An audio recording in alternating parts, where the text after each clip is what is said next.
Hey, so fair warning, this video is mainly for a project for school, but because I really wanted to make this video for a while now, I figured I might as well kill two birds with one stone and upload this here. So, because of this fact, I will be trying to stray away from foul language such as shit, fuck, and asshole.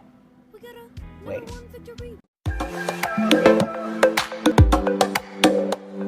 Cancel culture has been the talk of the town for a while. Whether it be for actual fair reasons, such as calling out pedophiles with actual undeniable evidence, evidence, let me repeat myself for the people in the back, evidence, or for no reason at all, such as people making shit up for the sake of getting attention.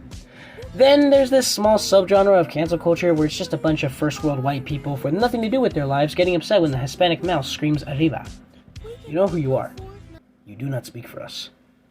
Whether you wanted to or not, you probably heard of at least one case of cancel culture.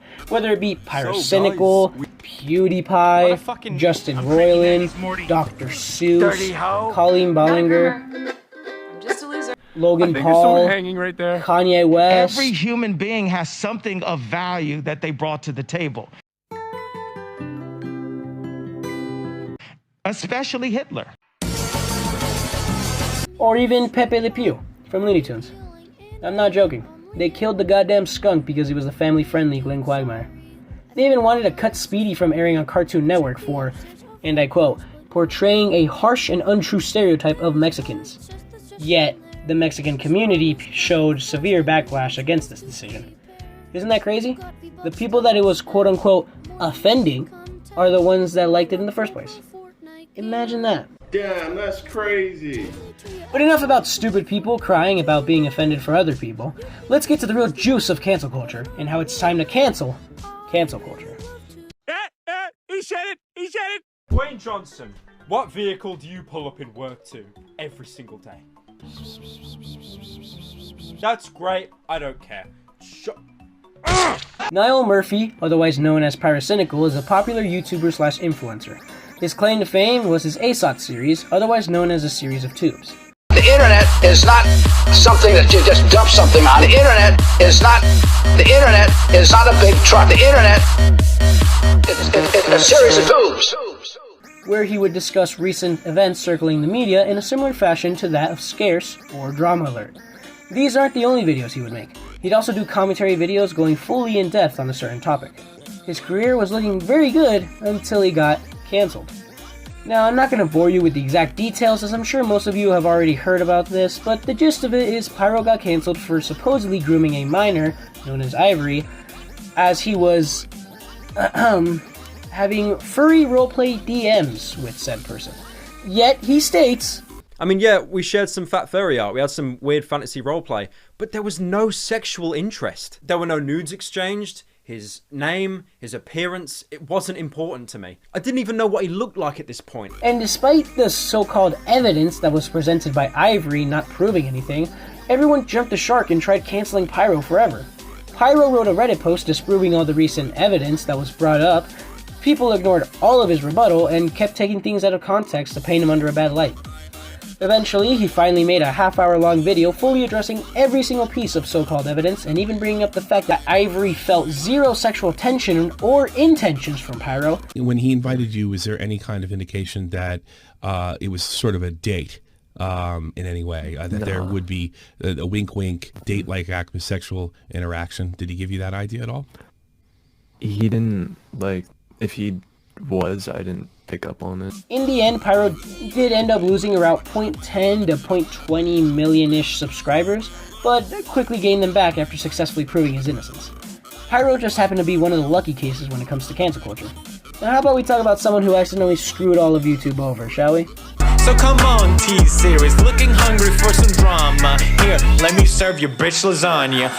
Felix Kjellberg, otherwise known as PewDiePie, is a Swedish YouTuber/influencer whose main claim to fame would be Meme Review. Meme Review. A YouTube series where he reviews the latest meme trends every week and gives his honest opinion on them. On September 2017, PewDiePie was doing a live stream while playing a, at the time, very famous Battle Royale. PewDiePie got mad at another player in the game, and without thinking, he yelled out, What a fucking... Jeez, oh my god, what the fuck? This then went viral, and news sites all over the web were talking about it.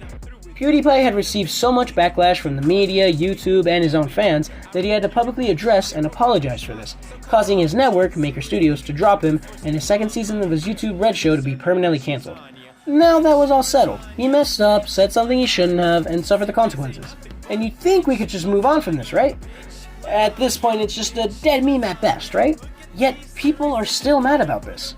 I personally know someone who said, and I quote, "He said the N-word and nobody batted an eye." Boy, if you don't... Because of that incident, we had an entire adpocalypse over YouTube, where companies would get very strict about certain videos they wanted to allow ads on. Going so far as to even mentioning a curse word could make you not gain money at all for that entire video. He was the laughingstock of the internet for months, years even. He has an actual child now, and still to this day people are sending him death threats over a word he said over 6 goddamn years ago. I'm not saying we should praise Pewds for saying the N-word. What I am saying is, why are we still pissing our pants about one word one guy said on accident? During that era of the internet, everyone and their mom was saying the N-word. We can't just throw our current day customs on previous events. Back then, saying the N-word was normal. Even now, honestly, I feel like I've heard the N-word way more than I've heard it back then. You walk past a group of Mexicans, even if they're the whitest mofos on earth, you'll most likely hear one of them say the N-word. Now before you say, "Oh my god, he grouped all Mexicans together, he's gonna get canceled," I am Mexican, so try to cancel me. Hell, one of the biggest memes circling the entire internet right now is Peter Griffin from Family Guy saying the N-word. That'll be $5. Sorry, lost my wallet. But I already cut your hair. Well, guess there's nothing you can do about it now. You stupid Either way, if you get offended or not, the N-word will always be a meme so long as the internet exists. And I think we should just learn to deal with it. Now, how about we talk about someone who completely ruined YouTube forever and suffered 0 consequences? Hey, content warning, the following example does explore the theme of suicide, which some students may find distressing. Viewer discretion is advised. I've made a severe and continuous lapse in my judgment. Logan Paul, otherwise known as, well, just Logan Paul, is an American social influencer. And if you haven't heard about him, oh boy, take a seat. Logan and his brother Jake had become instant icons online all throughout the 2010s, and although many people hated them for making brain-dead content targeted towards children, everything seemed fine for these two. Until December 31st, 2017. The final fucking day of the year. Logan Paul filmed a vlog exploring the suicide forest, a forest in Japan notorious for having people take their lives in there. Despite having known this, he not only went in there with his obnoxious camera crew, desecrated a grief-filled place, recorded the body of someone who had taken their life, laughed about it, and made it the thumbnail of the video. I won't be making any jokes about this, as it was a disgusting and immature thing that never needed to happen, and to make things even worse, the video had reached #1 on trending the day it was uploaded. YouTube was purposefully showing this to anyone and everyone who decided to browse YouTube that day. That video remained up for at least 24 hours until Logan himself took it down, not YouTube. And even after countless backlash from the community, YouTube only delayed his YouTube Red film and took away his ads for no longer than a day. Now, I personally do believe at this point we should move on and allow Logan to push forward after making this horrible mistake. But I don't believe that he got what he deserved at the time. He scarred his young audience for life, showing them a deceased human being. Not only that, laughing about it, as if it were just a simple joke. Yet YouTube merely gave him a slap on the wrist. Because of these events, advertisers began being more strict on YouTube's policy of monetization, which led to the entire demonetization purge of YouTube, forever changing how content creators made money for their work. Sorry to bum everyone out.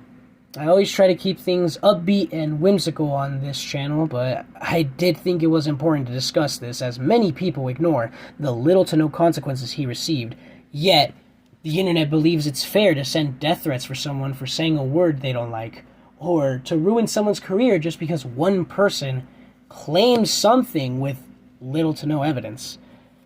The amount of hypocrisy on the internet is disgusting. And that's why I do believe it is time to cancel culture. And I leveled up on Fortnite this weekend, but you probably only care about the first two things. That's all for this video. I might make a part 2 in the future if this video gets enough views and I get a high enough grade on this. Other than that, thanks for watching. Comment, like, and subscribe. This has been SNFS, making a video for class. And as always, signing off. Deuces.